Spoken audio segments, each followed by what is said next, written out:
Thanks for listening to The Special Lists, presented by Referral Lab, the podcast for dentists and dental specialists. And we are back. This is Dr. Michael Seda, joined by my co-hosts Jason Souyias. Hello. And Cameron Full. I am here. And we have an action-packed episode this afternoon. Ooh. We have a very special guest reigning in from Ohio. Dr. Andrew Skasko. Dr. Skasko, welcome. Thanks, Andrew. Not only is Thanks for having me, guys. Dr. Skasko an elite restorative dentist in the Columbus, Ohio area, he also, quite frankly, might have single-handedly coiffed the best head of hair on this side of the Mississippi. On this side of the Mississippi. He's very jealous about this. I hear about it all the time. Yeah. He's just pissed off. It's not my fault. No, he's angry. Yeah, it's like jealousy. It's like no matter what I do, I'll never have a head of hair like that. He's very good looking. No, well, you're making me blush. You're very good looking. Sorry, but we'll enough about my handsome looks, and let's make this about you. So, Andrew, it's really an honor to have you on. Those of us that know you, thank you. know you really are one of the most high functioning restorative dentists in the country. We can get into what that actually means a little bit later on. But before we, give you some time to speak, let's just give you our listeners a little bit of your background. So you're the founder of Elite Dental and Skasko Smile Design Studio in New Albany, Ohio. You graduated from the Ohio State University College of Dentistry, and you've got a comprehensive interdisciplinary practice with a strong focus on restorative and reconstructive dentistry. You've been, committed to the Seattle Study Club for 20 years. You're a past clinical assistant professor in the restorative and prosthetics division at Ohio State, and a nationally and internationally recognized successful interdisciplinary dentist. Notable achievements, this is somewhat impressive here. Member of the American Academy of Aesthetic Dentistry and the American Academy of Restorative Dentistry. We had the honor of attending that meeting together in Chicago earlier this year. And quite frankly, I've never had the opportunity to work with you professionally, but those that have kind of look at you or look to you as a kind of a leader in many ways. So Skasko, maybe it might be just neat for you to describe what you've set up for yourself in terms of your practice and your professional life. Just tell us a little bit about you. Sure. Again, great to be here with you guys. It's always great to see your faces and not making it about hair, right? So, three of us do dentistry and the other does many more elaborate and exciting things than us. Cameron, obviously. Honestly, so for me, I think a simple way to discuss has to do a little bit with evolution, right? And it has to do with evolution and has to do with commitment to my original goals, the foundation that I built my practice, my image, my brands. It was all about that. And I think the last thing that I would tie into that is being relentless in not wavering in any way as to what, let's say, I set up to feel like that was the best thing to do for my patients early on. So this is 2004 and 5. And it's kind of interesting because I had practiced for a year in a great practice, and he really wanted me to join him. He thought I was going to be the man, the guy that was going to be with him and take his practice to another level. But I just kind of had different opinions. I told him from the beginning, I want to get out and do my own thing. It's really important to me, but I will always be honorable with you about where I'm going to go and what I'm going to do and when that might happen.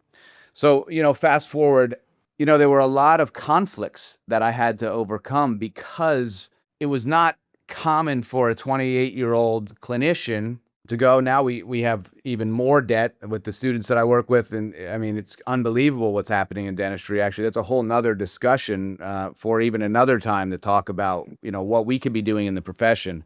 but truthfully, I said, okay, these are the things that I think it needs to be. This is how I think a practice needs to be. And what were those things? I knew that I wanted to be very interdisciplinary. And what that meant was I had no interest in purchasing even endodontic files and endodontic system. I wasn't going to be placing implants.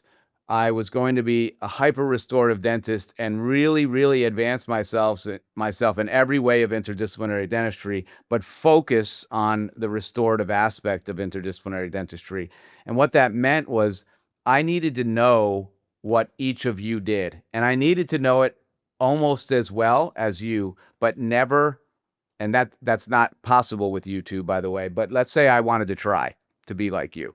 I know I can't be like you. My hair is getting better, but like I can't be like you. And no, Cameron, there's no way in hell can I be like you. So, but I have mentors and I aspired to see what I thought could be better in our profession. And I felt that there were too many super dentists out there. Now it's even worse, guys, right? We know this. We know everybody thinks that they can just do everything for everybody. And I didn't believe in that. So I didn't want to look my patients in the eye in a short answer and say, I can do that root canal just as good as Steve Smith or some other endodontist that's phenomenal, right? I can't do that. And if I had to come home at night and look at my kids and talk to them about what it's like to be honorable and how good I did on my patients, and I realized that I'm putting implants in and doing sinus elevations and sedating a patient and doing all these things, maybe I wasn't really qualified to do. And even if I trained myself, I still couldn't look them in the eyes and tell them that I was a master. So it was really about quality and service early on. And it still remains to be quality and service. I feel like you can't have quality, service, and price. You can't waver with that. So that meant that I wasn't going to be all about getting involved in networks and, falling subject to dental insurance. Doesn't mean I don't accept them, but I do still stay out of network with all insurances. So I think it was just relentless commitment to what I felt like was right for my patients. And everyone was against me. My accounting team, they were with me, but my father helped me early on in the business world. And he's like, son, how can you do this? How can you do this? You're not going to have money. How are you going to pay your bills? How are you going to do this? You got to do root canals. And I said, I don't believe that. I think that I can just really commit to my patients. And even when I was early on, I went to the bank, and a gentleman that our friend Jason Soner is very involved in. And weirdly enough, I ended up somewhat getting involved in his bank with him. But I was so hesitant because when I was 28 years old, damn it, I came to him, and he was at Park National Bank back in the day. And I asked him to buy the building and buy a practice and set it up and do all these things. And he fucking denied me. Excuse me for the F-bomb. But I'm still pissed about it, but not really. I don't care. But honestly, then he calls on me and says, hey, Skasko, I'm tangenting now, but hey, Skasko, we really want you to invest in our bank. And I'm like, you mean like how you invested in me? John? The balls. Now you the balls. I love it. Yeah. Now you need me. Let's just shit on Stoner for the next hour. Interestingly enough, the bank is going across the street from my office, one of our branches. And I did invest, but probably not as much as I should have, because I was kind of like, man. And you know what he says to me when he called me? And this isn't about him. I'm not really bagging on him, really. I'm just kind of joking. But he says to me, man, you were the one that got away, Skasko. And I'm like, no shit, bro. And so that's kind of what it is I think that when I commit to something, yeah, I'm going to do what it takes to try and become a master at it from masters that I see that make me want to be better in every single thing that I do. So let's frame this. Because, the show's about your list, and you essentially just segued us right into your first item on the list, which is mentorship. But before we do, what I'd love for you to do is just outline for us, because you essentially you're one of the people that I think very effectively has established a brand. You've got a brand, your practice, your workflow, your systems, your team, all of it is under the Skasko brand. And it's just beautiful how you've done it. Can you just outline for us what exactly that means to you? Because a lot of times when you talk about a brand, it can come off as kind of off-putting or whatever, but really it's an identity. And so before we get into how you developed it, what is that identity? Brand was so important. Every single thing that we touched, however we interacted with a patient, from the second my team member answered the phone to when they were greeted, everything was concierge based from the very, very beginning. Everything was catered care. They knew that we were there to create an experience for them. And what I wanted them to experience also was dentistry that wasn't normal. Dentistry that was something that they could have, many people have low expectations for, but when we can do it really well, we can really blow them away.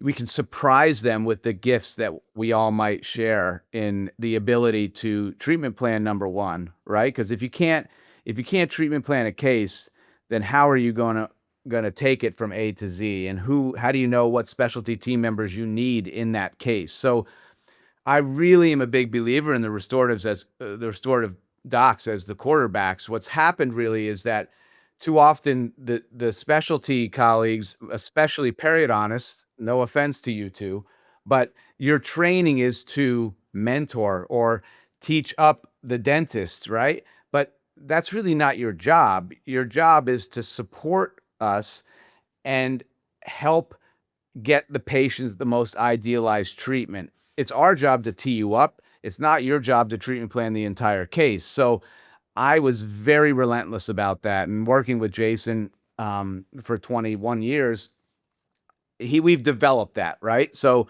and I think that that's another thing about brand is the awareness of it. So first of all, and I really want restorative dentists to hear this because I think it's super important.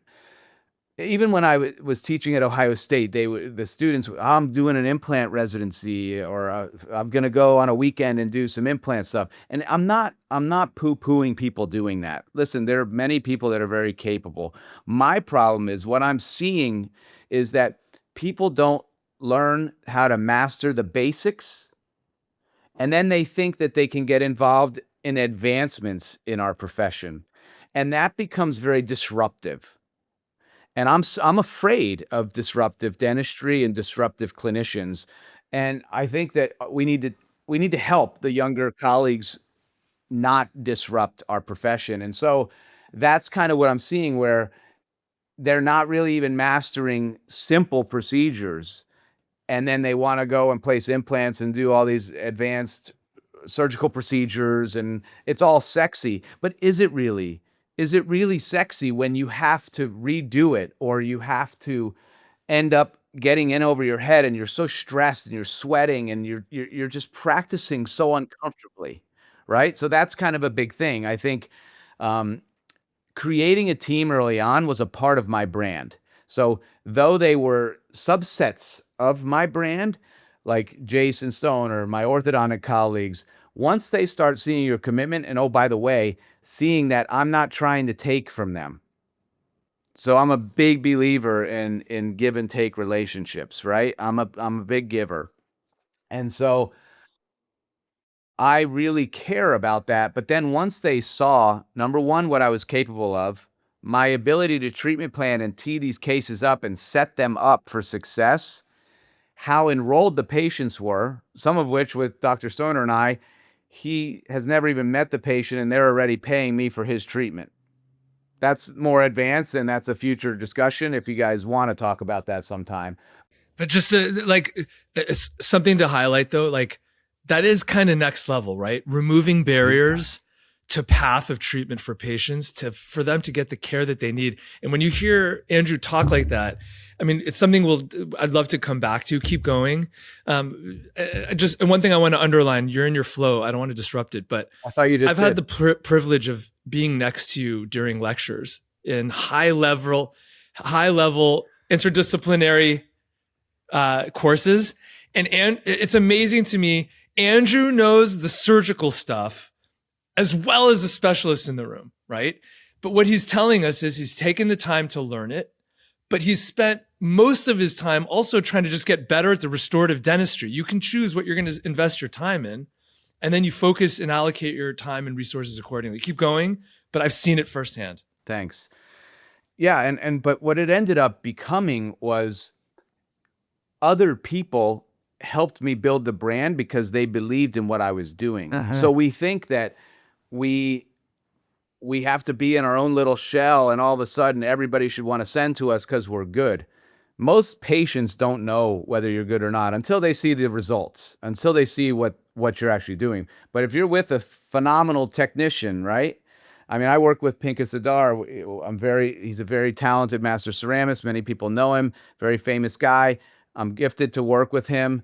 But he's not going to work with me if I'm not giving him great work. It's just not going to happen. It's not going to happen. And so I think that many patients don't know what our preps look like restoratively. They don't know. They know if we hurt them. They know what our outcomes are, but they don't know a lot of things. But your colleagues do, for instance. You guys see the people you're working with and you know. So it's actually a referral engine in the reverse. Because number one, the specialists realize that, no, Skasko's not going to be doing Invisalign. You're not seeing aligners coming out of his office because he's not looking at his patients and saying, oh, by the way, I can move your teeth just as well as my orthodontist can that I just sent my family to. Oh, why didn't I do my kids Invisalign? Well, I'm not saying that it's wrong that people choose that, and that could be a conflict, right? You asked me what I did, and this is what I did. And I think that many things come with that, right? There are many gifts that can come with that when you stay committed to one thing. It's just like my lawyer friend. He's like, man, he's my age. He's 50 years old now. He's like, I've kind of trying to find myself. I'm bouncing around a lot. He's been to like 5 different law firms. He's an incredible guy. He's so talented, right? But he didn't stay the course. And when you stay the course and stay committed to whatever it is that you might do, I believe those around you can win, including your patients. And then you might be able to win too, whether it be financially or how you feel at the end of the day when you're talking to your kids or your family about, what you accomplished and what you did for someone and how that person came up to you and said, you changed my life. Makes a difference. Hallelujah, man. Beautiful. So how many free throws a day did Michael Jordan shoot? Anybody know this fun fact? Don't know this fun fact. I don't either. 100 free throws? It's a shitload. But the reality is that he didn't ever stop shooting those free throws. Right. And it's the most fundamental shot in basketball. And yet the best basketball player ever to play the game, arguably, but in my opinion it is, he continued to shoot those. And that's no different than this conversation here. You can't get good at something without taking reps. I think like knowing that that's fundamental here, it's no different in here versus if you want a decent sheet cake, you can go to the grocery store. If you want a wedding cake, you go to a cake baker. Right. And so there's specialty. I'm really, really, really adamant about this. There is specialization everywhere around us. And there's times to go to a generalist and there's times to go to a specialist. And so I love this topic. It's near and dear to my heart as being a non-dentist, but appreciating dentistry, as well as you guys clearly appreciating like where some of my specialty is. And it's a testament to your individuality, Andrew, with how you approach many aspects of your life. Right. And how you are constantly like you thrive around specialists. Not just in dentistry, but in the other aspects of people, how they specialize. They specialize in friendship. There's people that are deep friends and people that are not deep friends, right? And you choose to be around, as a person that's gotten to know you really well over the last few years, you choose to spend your time around deep individuals, and that comes with specialization, right? So I don't mean to segue. It's just a super, super near dear to my heart topic. Specialization as a whole. Seda, you want to take us back? So Skasko, like leading into then, it sounds like there was a lot of influences on you as you were coming up in terms of how you formed your vision and wanted to proceed. In terms of mentorship, I know it's one of the things you wanted to touch on. Can you just talk a little bit about who your mentors were, what mentorship has meant to you, and just generally your feelings on it? Absolutely. You mentioned Seattle Study Club. and I've been a member since I started in practice. And I think that was really instrumental for me. I think that the blanket as a whole of what Seattle Study Club is and the foundation of that really spoke to me, because I realized that, like, wow, these people are really smart, and they're talking, and they're on a stage, and they're presenting beautiful work. And so I started looking at who impressed me as a young clinician. And I was pretty driven. I really love dentistry. I mean, a segue back on that, I wanted to become a dentist since I was in 7th grade. Some people don't know that. And my best friend's father was a dentist, and he had no interest in being a dentist, but his son.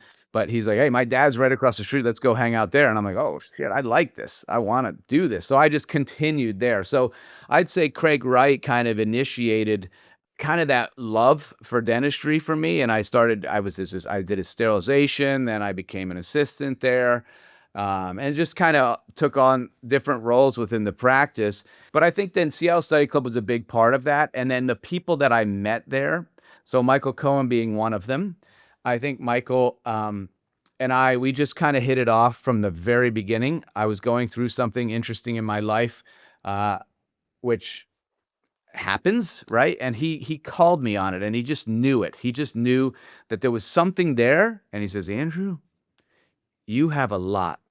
There's something special about you, but there's also something missing. And I was like, whoa, what is this guy? I just met him. And so from then on out, he's always really, I've been there for him. He's been there for me, but I tell you, he's really been there for me a lot. And through that organization, then I developed into Tal Moore, who's, like a brother to me now.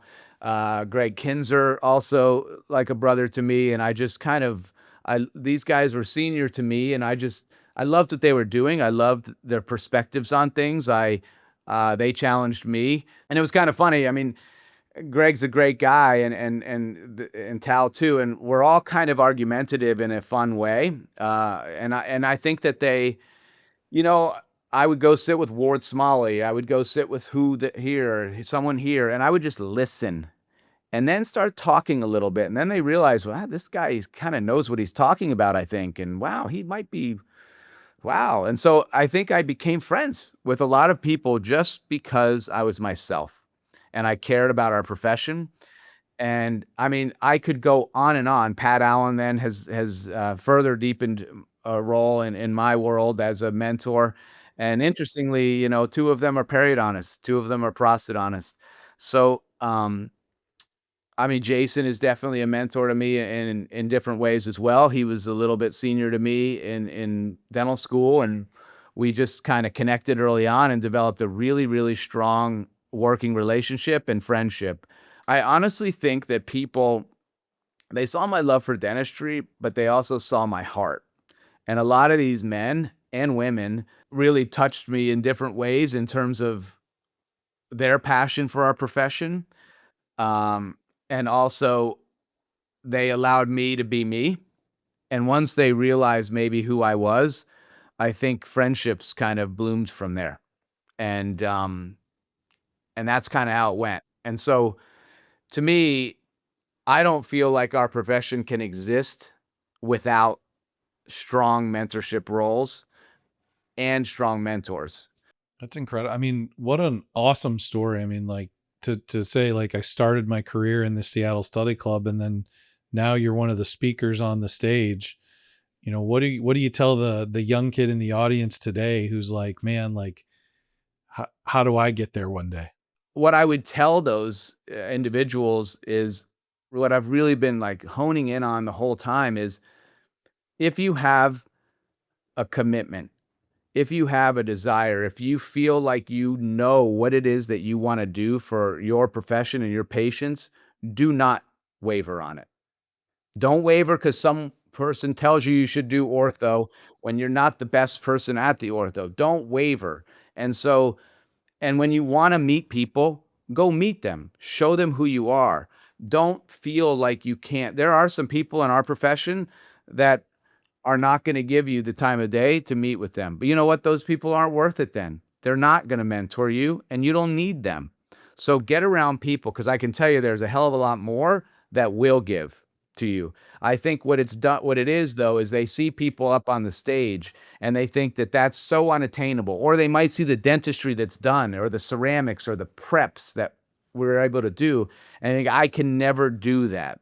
But I think what you learn is so many of these people, myself definitely included, it's hard for me to put myself in some sort of equal dimension to what I felt like I used to watch back in the day. And then, yes, I have an opportunity to do it.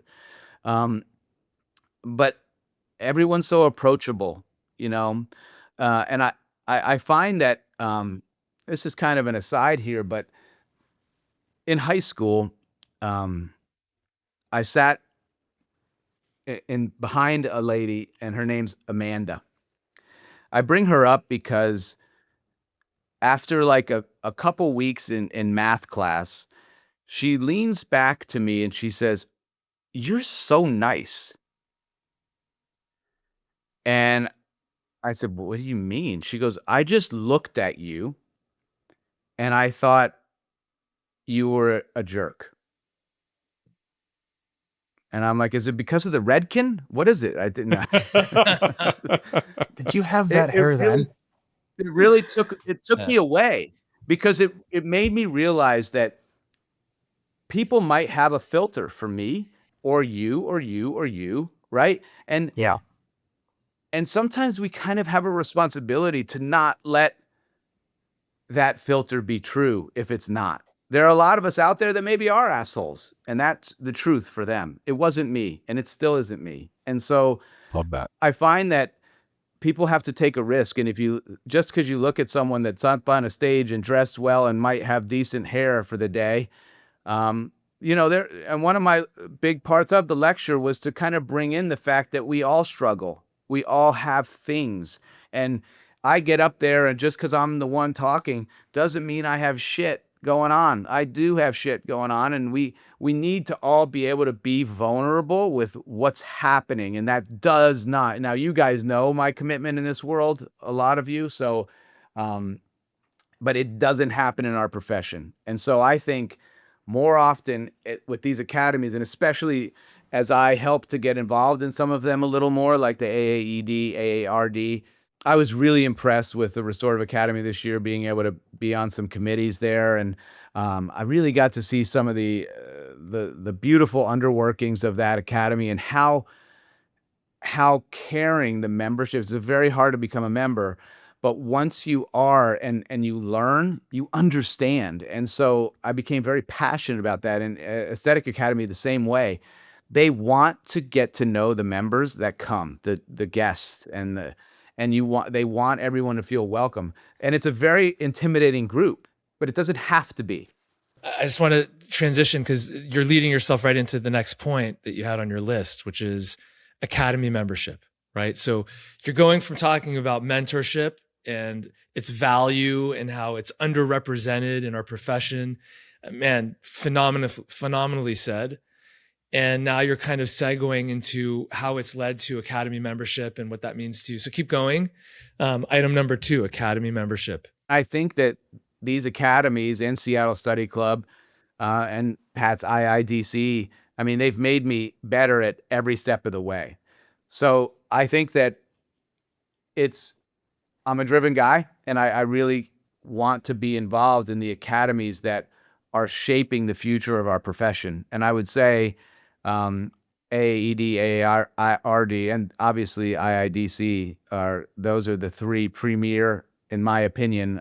It's biased maybe, but in the world of collaborative groups that get together to enhance our profession and invite guests and show them what's possible in our profession. And then obviously Seattle Study Club, I mean, it's always going to be, and Michael Cohen, though, that he's kind of retired out from SSC, they're near and dear places to my heart. And I just don't think that I would be where I was without any one of those. I really don't.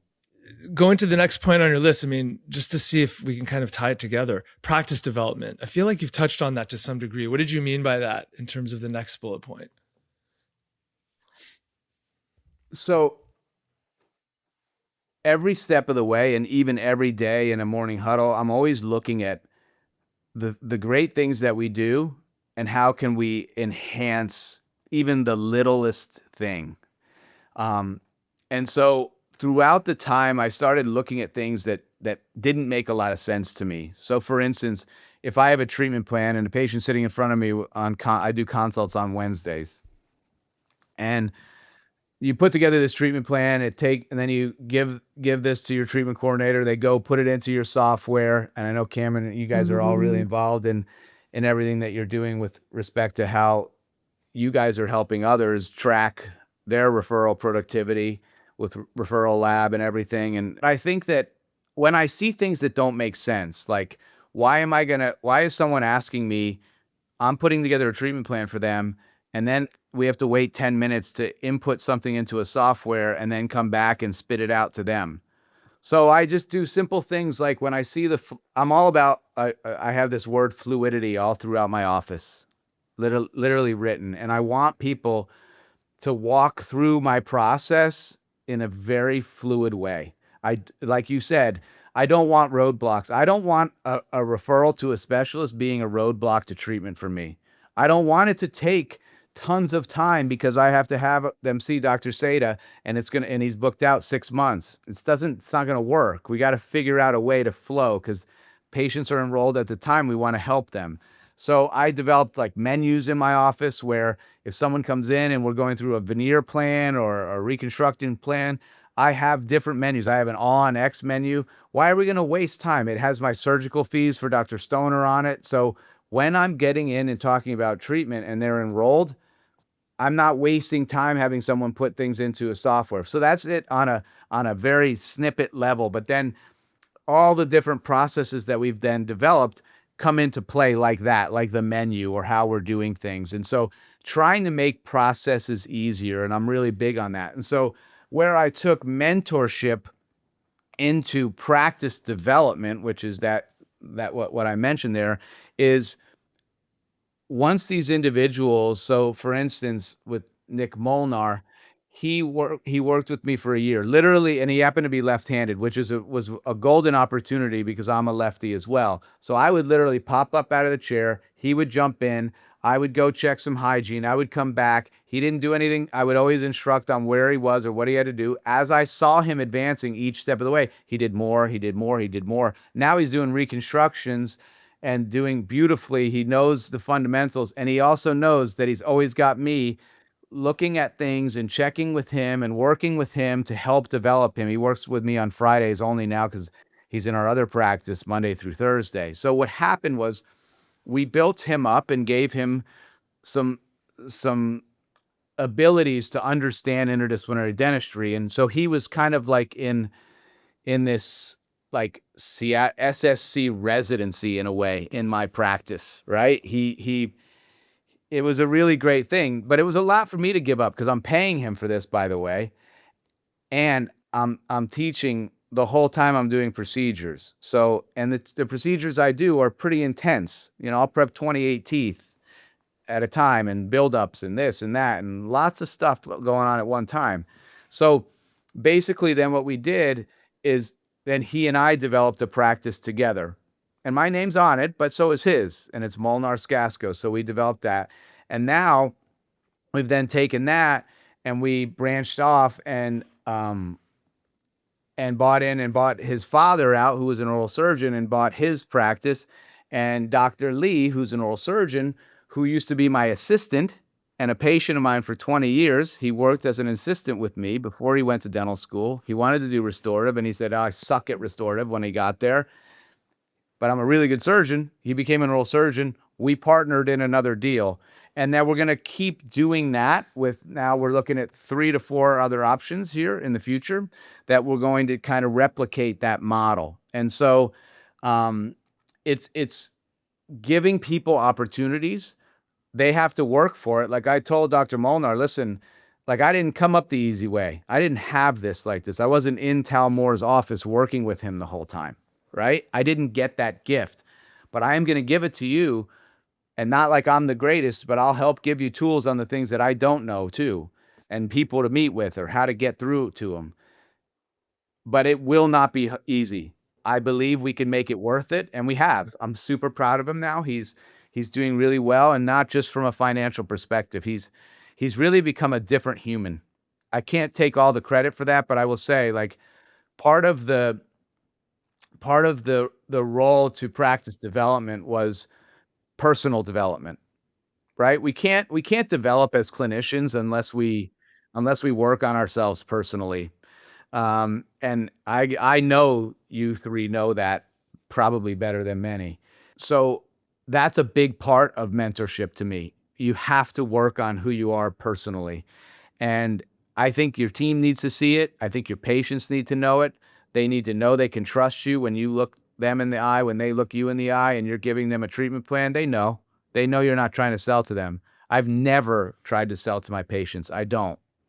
I give them solutions and they get to choose, but I give them the recommendations, and I do it in a data-driven way with a lot of knowledge about every discipline that has to do with their procedure. And I do think it's a gift. I'm proud of it. You won't hear me say a lot of things about myself all that often, but I will tell you that I've thankfully been recognized from a treatment planning perspective on a pretty large scale, going up against some great international teams and things doing that, and it's fun. But I'll tell you, I'm passionate about it, and I'm good at it, and I'm proud of myself, and I'm for allowing, first of all, myself to say that, because it's a hard thing. I'm coming from humility. I'm not coming from a place of I'm just such a badass and everybody better want to. No, I'm coming from a place passion. of sometimes, like, Jason, you know, like, how did you get there? What do you say to these young people that want to be you or do that, what you do? And then I see people come up to me and they're like, oh my gosh, I've been watching your stuff for so long. You've made such a difference in my practice. I never realized that I can have that impact on someone. But I'll tell you what, that person's the first person I'm going to and hugging and bringing in and going and introducing. And when I'm in a part of these academies and I get to take people around and introduce them, you better know that they're going to meet all these incredible clinicians that they can't even believe they're getting a chance to meet. And how cool is that? Why are we so standoffish in our profession? It's a joke to me. What do we want to do? We want to help each other. But there's too much scarcity and too much challenge, not in these groups. And that's what I'm about. I want to be surrounded by people that make me better, that I want to become better personally and professionally. Drop the mic right there. Drop Skasko. the mic and walk away, Skasko. Hell yeah. Bravo. We've done 20 of these. You're the 20th guest, I believe. And I will say, man, beautifully said. Your passion comes through.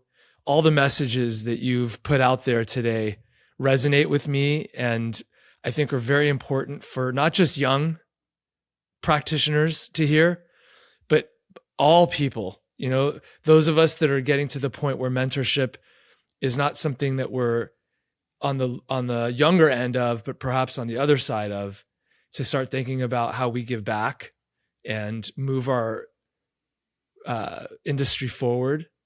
And I think, you know, preaching to the choir here, the four of us, I think, are all trying our best to do that. But it's an important reminder, and with the passion with which you come to it is evident and really inspiring. So thank you for coming on today. I mean, we hit all your points on this list. We didn't do it in order, not that we needed to, but very compelling messages. And you know, you're not just a pretty face. Or great hair. Yes, exactly. Yes. Oh, I just wanted to say, Amanda, who used to think that I was the biggest jerk, came into me and asked me in my practice later, 30 years later, and asked me if I could help her with her smile. How cool is that? And I did. And she's like, oh my gosh, now you changed my perspective once because I thought you were a jerk. And now you changed my life and what your gift was. I love that.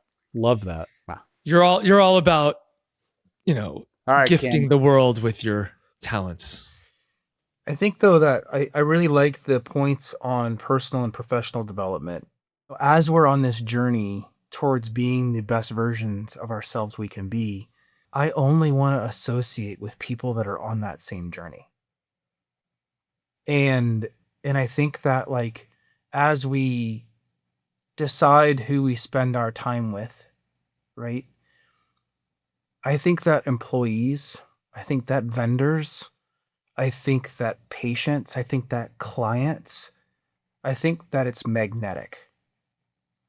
And so when you give it away freely, you introduce, you give your time, you mentor, you mentee, you do all the things freely with as much authenticity as you possibly can, knowing that you're doing it from a place of pure generosity.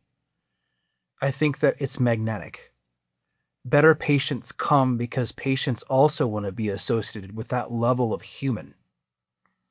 Because that level of human is the type of human that does great dentistry, that does have the specialization, that makes the best bread, that cooks the best cakes, because it's emotional, right? It's not just a transactional function.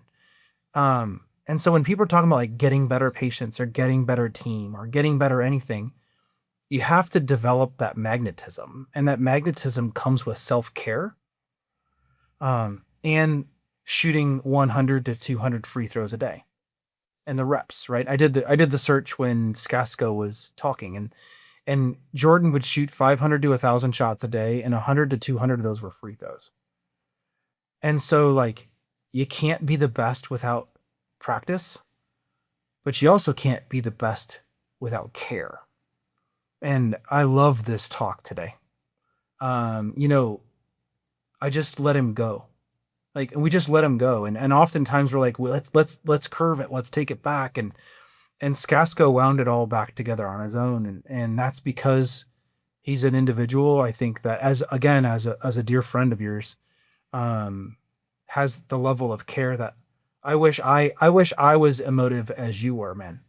And your ability to process and take things to a really personal level and to do that in the business space is remarkable. So thank you for your time today. Well said, Cameron. Well said. Well said. And Thank you, echo Andrew. his sentiments. Andrew, thank you for your time, man. Anything you want to close with? No, listen, you guys are three true gentlemen. I'm honored to be a part of this evening with you. Happy to be a part of any discussion with you three anytime or another. Yeah, honored to be here and appreciate the opportunity to share a little bit about me. I will say this. I'll leave this. I definitely don't think we scratched the surface of some of the things that we could dig into with you. So I have a feeling, if it's okay with you, that we're going to have you back again for a round two. Happy to talk with you guys anytime. Right on. Awesome. Gentlemen, thank you for your time. Thank you. This was a pleasure. And thank you for listening.